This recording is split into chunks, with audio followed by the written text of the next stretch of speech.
Hello everyone, আসসালামু আলাইকুম। কেমন আছেন সবাই? চলে আসলাম আপনাদের জন্য একটা লং ভিডিও নিয়ে।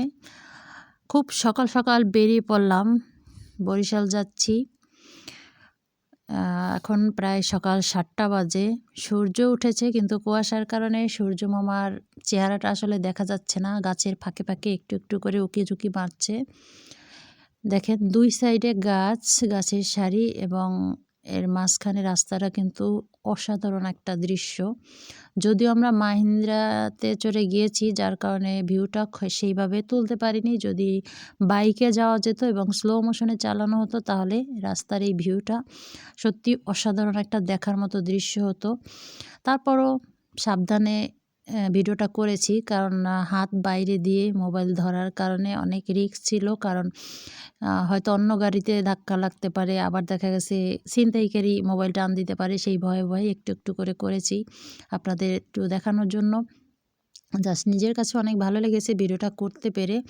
আসলে এই রাস্তার এই দৃশ্যটা আমার কাছে খুব ভাল লাগছে। এখন আমরা চলে এসেছি সন্ধ্যা নদীর ব্রিজের উপর। বরিশাল যেতে ২টা বড় বড় ব্রিজ বাজে, একটা হচ্ছে সন্ধ্যা আর একটা হচ্ছে সুগন্ধা। এই দেখেন কুয়াশার কারণে সূর্য মামাকে দেখা যাচ্ছে না। সূর্য মামা কিন্তু ঠিক উঠেছে, কিন্তু প্রচুর কুয়াশা, যার কারণে ঢেকে গেছে। তারপরে আমরা ব্রিজটা পার হলাম। এরপরে যাব সুগন্ধা নদীর যে ব্রিজটা আছে সেটার উপর। বেশি দূরত্ব না, অল্প কিছুক্ষণ লাগে যেতে। সূর্য মামা কিন্তু অলরেডি পুরোপুরিভাবেই উঠে গেছে। রোদ দেখা যাচ্ছে গাছের ফাঁকে ফাঁকে, রোদ উকিঝুঁকি মারছে। কিন্তু আমরা তো মনে করেন খুব সকাল তো, তারপরে গাড়ির ভিতরে খুব ঠান্ডা, একেবারে জমে গেছি। আর ওইদিকে আমাদের পুটু কিন্তু ঠান্ডায় ঘুমিয়ে পড়েছে ওর মায়ের কোলে। আর আমাদের প্রচুর শীত করছে, কারণ প্রচুর বাতাস ছিল। শীতে একেবারে মনে হয় যেন পুরো শরীর বরফ হয়ে গেছে। যাই হোক, কিছু করার নেই, একটা কাজ ছিল সেই জন্য গিয়েছি। আর এদিকে পুটুর আজকে, আমাদের হুমায়রার আজকে মাদ্রাসার বার্ষিক পরীক্ষার রেজাল্ট দিবে। চিন্তা করলাম একসাথে গিয়ে কাজটাও সেরে আসি আর ওর ফলাফলটাও জেনে আসি যে ও পরীক্ষায় কী করলো। যাই হোক, চলেন, আমরা কিন্তু চলে এসেছি সুগন্ধা নদীর ব্রিজের উপর।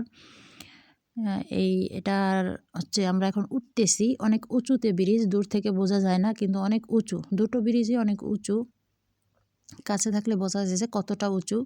কিন্তু আমরা আস্তে আস্তে যখন উপরে ওঠে তখন খুবই আস্তে চালাতে হয় গাড়ি, নয়তো অ্যাক্সিডেন্ট হওয়ার ভয় থাকে। এখানকার দৃশ্যটা খুবই সুন্দর। যেহেতু নদী অনেক বড়, নদী দুটো কিন্তু অনেক বড়। আমরা চলে এসেছি আমাদের গন্তব্যস্থানে। এটা হচ্ছে কাশীপুর, বরিশাল সেন্ট্রাল স্কুলের সামনে। সকালে যেহেতু আমরা খেয়ে আসিনি, চিন্তা করলাম একটু নাস্তাটা করে নেই। তারপরে এই গেটের কাছে ছোট্ট একটা দোকান ছিল, খাবারের হোটেল। সেখানেই ঢুকলাম যে সকালে নাস্তাটা করার জন্য। আমাদের পুটু কিন্তু আগে এসে বসে পড়েছে। আর ওই হচ্ছে আমার বোন নাসরিন, আপনারা হয়তো অনেকেই চিনবেন, নাসরিন জাহান ঋতু। ওর মেয়ে যেহেতু ঘুম থেকে উঠছে, এই জন্য একটু কথা টথা বলতে চায় না। ওরা জিজ্ঞাসা করেছিলাম যে তুমি কিছু বলো, কিন্তু সে চোখে ঘুম, সেজন্য কিছু বলতে পারতেছে না। ও নাস্তাও খায়নি। আমরা ২ বোনেই নাস্তাটা করলাম।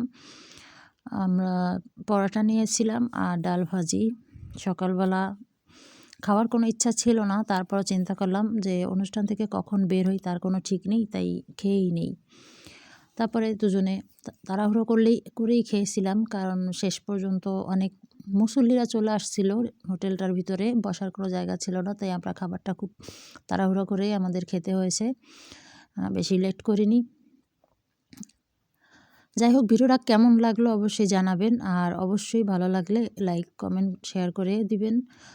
আর অবশ্যই আপনারা যারা ফেসবুকে কাজ করেন বা ইউটিউবে যেখানেই কাজ করেন না কেন, মন দিয়ে কাজ করবেন, সবার ভিডিও দেখবেন।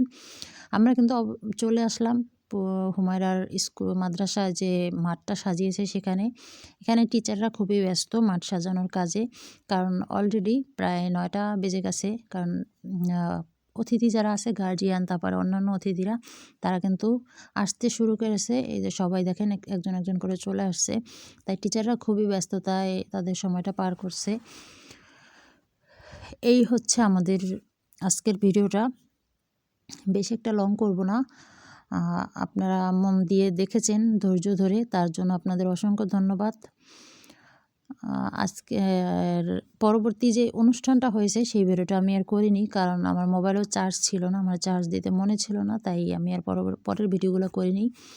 আপনারা আমাদের জন্য দোয়া করবেন, বিশেষ করে আমাদের পুটু সোনার জন্য দোয়া করবেন। ও যেন ভালো রেজাল্ট করতে পারে এবং ভালোভাবে পড়াশোনা করে মানুষের মতো মানুষ হতে পারে। আমরা এখানে কিছু সময় বসার পরেই অনুষ্ঠান শুরু হয়ে গেছিল। তারপরে বিভিন্ন সাংস্কৃতিক অনুষ্ঠান, অভিনয়, কৌতুক ইত্যাদি, ইত্যাদি বাচ্চারা অনেক ধরনের অভিনয় করেছে তাদের প্রতিযোগিতায়। তারপরে লাস্টে গিয়ে ওদের যে ফলাফলটা সেটা ঘোষণা করা হয়েছে এবং সেই অনুযায়ী ওদের পুরস্কারও দেওয়া হয়েছে।